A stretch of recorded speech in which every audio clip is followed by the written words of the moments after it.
Being in Woodland is magical. It's peaceful. You can just hear the river, the birds. It's just so calming. All your other thoughts just drift away. I just think they're a fantastic place to be. You walk around the woodland, 9 times out of 10 you're left feeling better from having been in there. The reason I love trees is because I feel very relaxed being in a treed environment. I've got memories going back from being so high, playing near certain trees. I love the fact that I can maintain something that I have a personal history with.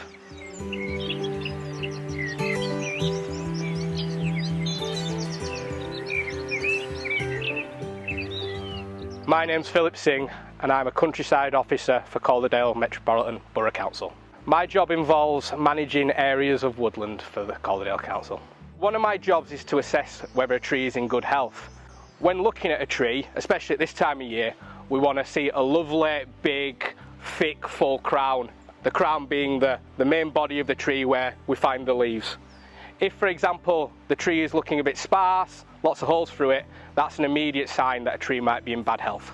We tend to find that, especially in Calderdale, around the Industrial Revolution, a lot of beech trees were planted, and the majority of the beech trees planted around that time are coming to the end of their natural life cycle now, so we're finding that they tend to be the trees we're having to remove at the moment.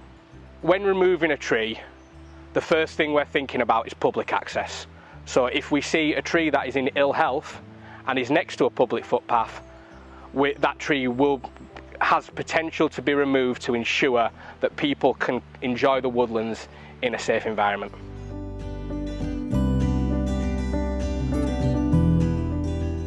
I'm Rosie Holsworth and I'm part of the countryside team at the National Trust.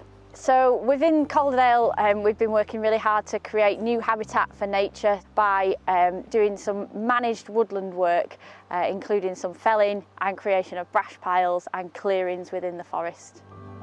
So this is a brash pile which is created as part of woodland management, and they create instant amazing habitat for all sorts of woodland wildlife. Things like hedgehogs love piles of sticks, but right down to tiny invertebrates that are the building blocks of a woodland ecosystem. They provide instant homes for lots of different birds, so tit species, wrens, things like that will instantly move into these areas.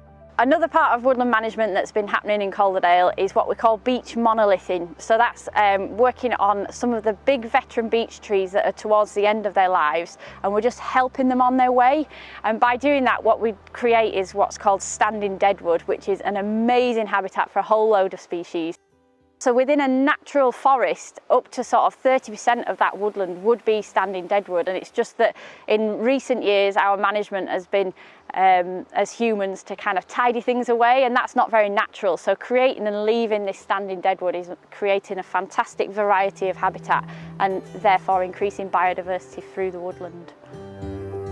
So we know that in Calderdale we've got actually a really small percentage of our land is covered in woodland, and of that, an even tinier percentage is ancient woodland. What we've actually got is a lot of what we call plantation on ancient woodlands. So in lots of areas of Calderdale where we're starting to thin out some of those previously planted plantations of beech and other less natural species, we're replacing those with more of the species that we would naturally find here in quite high elevations. So species like birch, oak, rowan, which really thrive on our soils and our difficult climate here, and they create a much nicer mix of habitat for a whole variety of species, rather than just creating that big closed canopy woodland that's not great from a biodiversity perspective.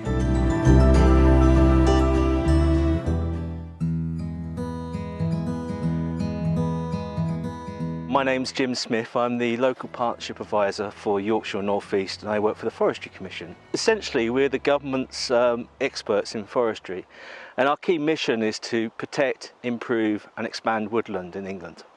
We're at Betty's Wood. Betty's Wood has been here since 1946 or thereabouts. In 2017, unfortunately, the larch got infected by a disease called Phytophthora ramorum. So in this site, as we can see behind us, they had to do what is known as a clear fell, and basically removing all the larch from the site. The reason we have to do preemptive felling is to contain the disease and to stop the spread. So when we're going into a wood, we need to think about biosecurity measures. If you're a contractor, you need to be cleaning your kit between sites. And also, if you're a landowner and you're going between different woodland sites, you need to clean your boots as well.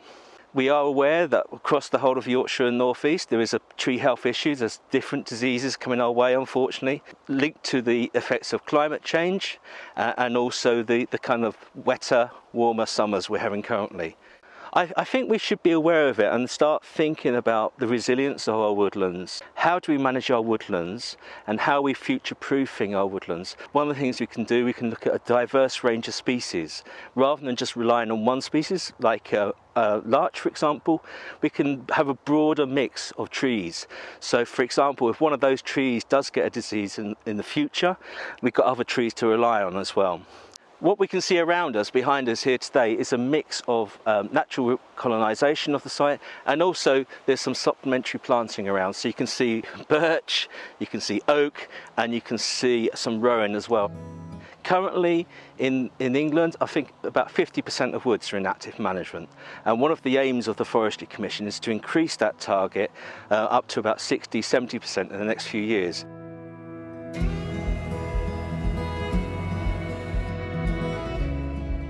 I'm Katie Kimber. I'm from Slow the Flow, a natural flood management charity. We predominantly build leaky dams to slow the flow of water through the woodland. All the materials for the leaky dams are from the woodland here, so anything that is felled and any brash that's down on the floor, we use all that for our leaky dams. They're creating a pool behind them. They're slowing the flow of water. They're not allowing it to free flow down through the woodland. So by doing that, it reduces the peak. It really flattens out that curve, so we don't get these big surges. Everything is slowed down. In steep-sided valleys like here in Calderdale, managing the woodlands is paramount. It's allowing the light to be on the woodland floor, which allows for the ground shrubs to grow. It creates those obstacles for the water to break up against. They're like little speed bumps that slow the flow of water.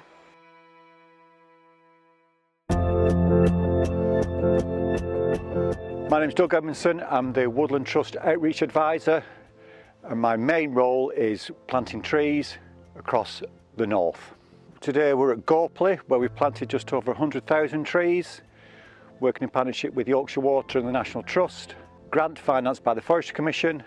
Coming back year on year, I mean, we only planted these a couple of years ago now, and you can see some of the growth coming through already. Trees are doing really well.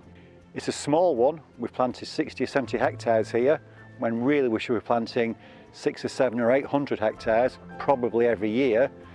But it all adds grist to the mill to actually reduce the flooding implications for the valley. It increases the biodiversity and the ecology of the valley, and also acts as an excellent carbon sink. The ambition in Calderdale particularly are significant. We have now surveyed all of the National Trust land and all of the Yorkshire Water land with a view to possible new woodland creation sites. There are lots of due diligence we have to go through, working with partners, statutory agencies. We're currently looking at another 800 to 900 hectares of possible planting.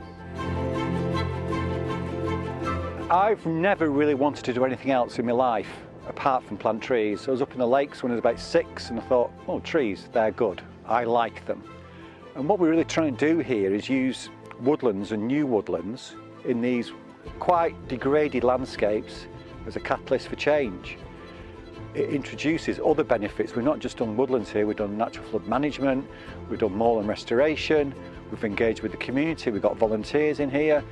It's a real multiple benefit rather than it just being whole landscapes are managed for just one or maybe two things. So I think the multiple benefit and the benefit to the local community is what is my main driving force, because without the people, you ain't got anything.